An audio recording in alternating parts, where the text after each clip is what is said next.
Mga ka-showbiz, isang malungkot na balita ang yumanig sa mundo ng social media at showbiz community ngayong linggo.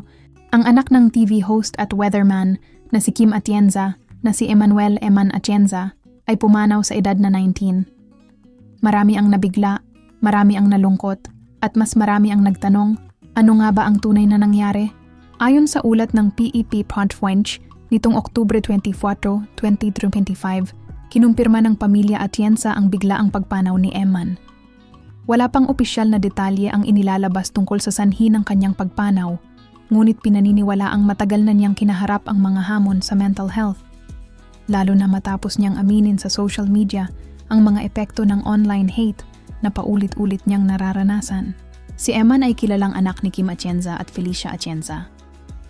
Sa kabila ng kanyang murang edad, marami na ang humahanga sa kanya dahil sa kanyang pagiging creative, outgoing, at masayahin. Kung titignan ang kanyang social media posts, makikita mong puno ito ng good vibes. Isa siya sa mga kabataang influencer na mahilig sa outdoor activities gaya ng skateboarding, wall climbing, at pag-travel kasama ang mga kaibigan.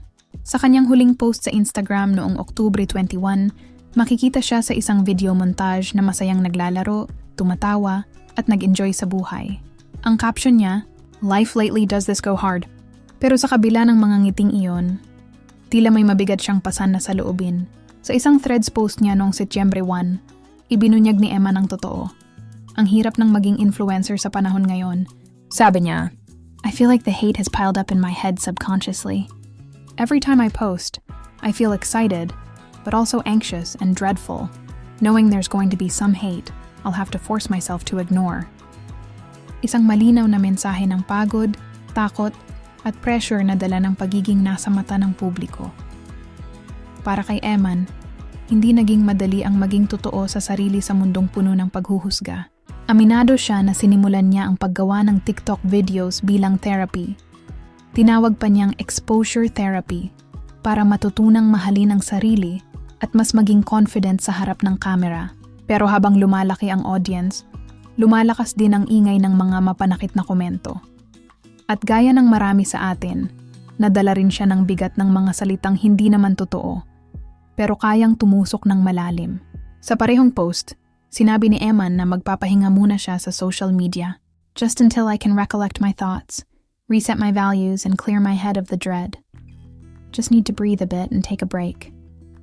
Sa dulo ng kanyang mensahe, pinasalamatan niya ang kanyang mga followers sa patuloy na suporta. "Thank you guys for following me. It really means a lot." Maraming netizens ang nag-comment noon ng mga encouraging words. Pero sa hindi inaasahang pagkakataon, ilang linggo lang ang lumipas, dumating ang malungkot na balita ng kanyang pagpanaw. Matapos kumalat ang balita, bumuhos ang pakikiramay mula sa mga kaibigan, tagahanga, at kapwa content creators. Marami ang nag-post ng mga litrato at video kasama si Eman bilang paggunita sa masayahing personalidad niya. Ang kanyang ama, si Kuya Kim Atienza, ay nag-post ng mga tahimik na larawan, mga lumang larawan nilang mag-ama. May caption lang na puno ng emosyon, ngunit walang salita. Ramdam ng lahat ang sakit ng isang amang nawalan ng anak. Marami ring netizens ang naglabas ng panawagan na pagtuunan ng pansin ang mental health awareness, lalo na sa mga kabataan na aktibo sa social media. Dahil sa panahon ngayon, isang simpleng komento lang ang pwedeng magpabago ng buhay ng isang tao. Mga ka-showbiz, ang kwento ni Eman ay paalala para sa ating lahat. Minsan, akala natin masaya ang isang tao dahil nakikita natin siyang tumatawa online. Pero hindi natin alam, sa likod ng mga ngiti ay may mga laban siyang hindi natin nakikita.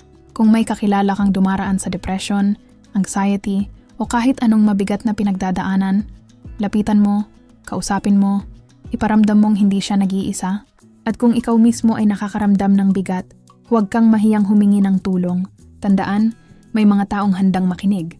Maaaring tumawag sa National Center for Mental Health Crisis Hotline sa 1553 o sa mobile numbers 0966-351-4518 at 0908-639-2672.